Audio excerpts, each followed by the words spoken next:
क्या आपने कभी सोचा है कि एक नई नवेली दुल्हन जो हनीमून पर हो वो अपने पति को फोटोशूट के बहाने सुनसान पहाड़ी पर ले जाकर कहे कि मार दो इसे, और फिर पति की हत्या करवा दे कुल्हाड़ी से एक ही बार में। ये कोई क्राइम थ्रिलर फिल्म नहीं, ये रियल केस है हनीमून मर्डर का, जहां प्यार, लालच और प्लानिंग सब मिलकर बना एक ऐसा जाल का हिस्सा जिसने पूरे देश को हिला दिया। नमस्कार, मैं हूं आपके साथ सलोनी और आप देख रहे हैं रिपब्लिक का डिजिटल प्लेटफॉर्म। सोचिए, शादी की पहली ही सुबह जब परिवार मिठाई बांट रहा होता है, उसी वक्त दुल्हन अपने प्रेमी से कह रही होती है कि राजा को मार डालते हैं, फिर वह विधवा बन जाऊंगी। जी हाँ, ये कहानी है सोनम रघुवंशी की, जिसने प्यार, पैसा और प्लानिंग के लिए एक मासूम शख्स की हत्या का एक ऐसा जाल बुना जिसे सुनकर अच्छों की रूह कांप जाए। आइए जानते हैं इस केस से जुड़े वो 7 चौंकाने वाले रहस्य जो धीरे धीरे पुलिस की छानबीन में सामने आए हैं। सबसे पहला रहस्य, हनीमून नहीं, हत्या मून की प्लानिंग। 11 मई 2025 की वो तारीख जब राजा रघुवंशी और सोनम की शादी होती है। बड़ा परिवार, खुशियां, हनीमून की तैयारी। लेकिन सिर्फ 5 दिन बाद 16 मई को सोनम अपने प्रेमी राज कुशवाहा के साथ मिलकर राजा को मारने का प्लान बना चुकी थी। फिल्मी नहीं बल्कि रियल लाइफ प्लानिंग। 5 दिन में पति से पीछा छुड़ाना था जिससे प्रेमी के साथ नई जिंदगी की शुरुआत की जा सके। दूसरा रहस्य, वो वादा जिसके लिए सोनम क्या कुछ कर गुजरी। सोनम ने प्रेमी राज से कहा, राजा को खत्म कर देते हैं, लूटपाट का ड्रामा करेंगे और मैं विधवा बन जाऊंगी और पापा भी हमें अपना लेंगे, हमारे रिश्ते को मान लेंगे। किसी कहानी में नहीं, हकीकत में एक पत्नी ने ऐसा वादा किया और उस पर काम भी शुरू कर दिया। सोचिए, एक लड़की जिसने 7 फेरे लिए, उसी ने अपने पति को खत्म करने के लिए विधवा बनने की पूरी स्क्रिप्ट लिखी और बाकायदा उसे प्लान करके इनैक्ट भी किया।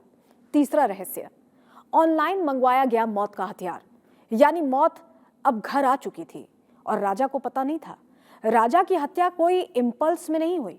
हत्या के लिए कुल्हाड़ी जैसा तेज हथियार गुवाहाटी से ऑनलाइन मंगवाया गया था, ऑर्डर किया गया था। जैसे आप कोई अमेज़न से बर्थडे गिफ्ट मंगाते हैं, ठीक उसी तरह। आरोपी एक होटल में छिपे थे, सोनम के होमस्टे से सिर्फ 1 किलोमीटर की दूरी पर। लोकेशन, टाइमिंग, सब कुछ सोनम मैनेज कर रही थी। लोकेशन, टाइमिंग, सब कुछ सोनम मैनेज कर रही थी। लोकेशन शेयरिंग, हथियार सप्लाई, सब कुछ डिजिटल मोड में चल रहा था। सोचिए किस तरह की तैयारी थी कि ऑनलाइन पहले से पता लगाकर फिर ऑर्डर प्लेस किया गया और जब मौत का हथियार आ गया तो उसे सही शख्स तक पहुंचा भी दिया गया। चौथा रहस्य, एक चीख और खत्म हो गया राजा जब पहाड़ी पर गूंजा मौत का आदेश। 23 मई की सुबह सोनम राजा को फोटोशूट के बहाने एक सुनसान पहाड़ी पर ले गई। सोचिए, वो अपने पति से कह रही थी कि फोटो खिंचवानी है और वो मान गया और उसके साथ चला गया। राजा इतना सोच नहीं पाया था, राजा कुछ समझ पाता इससे पहले सोनम ने पीछे से चिल्लाकर कहा, वो पीछे रुक गई थी, साथ नहीं चल रही थी, पीछे से चिल्लाकर कहा कि मार दो इसे। 3 युवक अचानक सामने आ गए, कुल्हाड़ी उठाई और राजा के सर पर जानलेवा वार हुआ। एक और आरोपी बाइक पर दूर खड़ा निगरानी कर रहा था कि कोई आ जा तो नहीं रहा, और ये सब कुछ सोनम के सोचे हुए के हिसाब से हुआ। 5वां रहस्य जो खुलासा हुआ है, 20 लाख का लालच और 15,000 की एडवांस पेमेंट। जी हाँ, महज इतनी ही कीमत थी राजा की जिंदगी की। हत्यारे बीच रास्ते में जब चढ़ाई कर रहे थे तो थक गए थे। उन्होंने रुककर कहा कि हमसे नहीं होगा ये सब।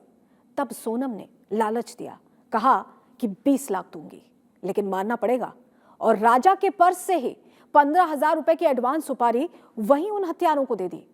अब हत्या सिर्फ इमोशनल नहीं बल्कि पेड डील बन चुकी थी। पैसा तय हो चुका था, 20 लाख का एक अमाउंट बता दिया गया था। सोचिए, इस हत्याकांड की कीमत सिर्फ एक ऑनलाइन कुल्हाड़ी और उस समय महज 15,000 रुपए की जो पेशगी थी वो थे। सिर्फ इतनी कीमत में उसने राजा को मौत के घाट उतार दिया और खुद वहां से फरार हो गई। छठा रहस्य, फरारी फिल्मी स्टाइल में कैसे हुई। मोबाइल तोड़े, चेहरा छुपा लिया, किया क्या सोनम ने। हत्या के बाद सोनम ने सबसे पहले अपना मोबाइल तोड़ दिया जिससे कि उसकी लोकेशन ट्रेस ना हो सके। समझदारी से चल रही थी। सोनम ने शिलोंग से गुवाहाटी और फिर ट्रेन से वाराणसी और उसके बाद गाजीपुर तक का सफर किया। ट्रेन में उसने अपना चेहरा छुपाए रखा, ढका रखा। नकली नाम से वो सफर कर रही थी, जैसे किसी मूवी की क्राइम क्वीन हो, कोई पिक्चर चल रही हो। लेकिन ये कहानी जितनी फिल्मी थी उतनी ही फंसाने वाली भी बनने जा रही थी, क्योंकि सोनम अब फंसने वाली थी। 7वां रहस्य, प्रेमी की गिरफ्तारी और सोनम का सरेंडर। पुलिस ने सोनम की कॉल डिटेल्स और सीसीटीवी फुटेज निकाली, सब कुछ खंगाला और साफ दिख गया कि सोनम ने प्लान बनाया, लोकेशन दी, बात की, कांटेक्ट में रही। जैसे ही पुलिस ने राज कुशवाहा को पकड़ लिया, सोनम की सीसीटीवी और कॉल डिटेल्स निकालनी, उसे समझ आ गया कि अब बचना नामुमकिन है। सोनम ने खुद जाकर यूपी के एक ढाबे पर पुलिस को कॉल किया और सरेंडर कर दिया। पहले परिवार को बताया, फिर परिवार ने पुलिस को बताया और पुलिस जब मौके पर पहुंची तो सोनम कुछ ऐसे दिखा रही थी जैसे वो निढाल है, जैसे वो हार गई है, जैसे वाकई उसका अपहरण हुआ था। लेकिन कहानी इससे अलग थी। जो खुलासे हुए हैं वो बता रहे हैं कि कहानी किस तरह हनीमून मर्डर की थी। सोचिए, एक लड़की जिसने पति से नई जिंदगी शुरू करने का वादा किया, कहा कि साथ चलेंगे, एक साथ एक रास्ते पर आगे बढ़ेंगे, और अपने पति को अपने साथ तो ले गई लेकिन उसे राजा का आखिरी रास्ता बना दिया। शादी का मतलब विश्वास होता है, लेकिन इस केस में शादी सिर्फ एक परमिशन थी, हत्या की परमिशन, विधवा बनने की प्लानिंग, जिसके तहत राज कुशवाहा और उसे यानी सोनम रघुवंशी को परिवार एक्सेप्ट कर लेता। इस रास्ते पर चलते हुए सोनम ने उन तमाम लड़कियों को भी हैरान कर दिया जो इस तरह के पवित्र बंधन में विश्वास रखती हैं। लोग सवाल करने लगे हैं कि क्या वाकई लड़कियां ऐसी होती हैं। सोनम ने कम से कम यही इमेज बनाई है, लेकिन सच्चाई ये नहीं है। लोगों के लिए आज भी रिश्तों के बहुत मायने हैं, लेकिन इन जैसे कुछ लोगों ने वाकई लोगों को हैरान कर दिया है और सोचने पर मजबूर कर दिया है कि रिश्तों की क्या अहमियत रह गई है। इसी तरह की और खबरों के लिए जुड़िए रिपब्लिक के डिजिटल प्लेटफॉर्म पर। बहुत शुक्रिया।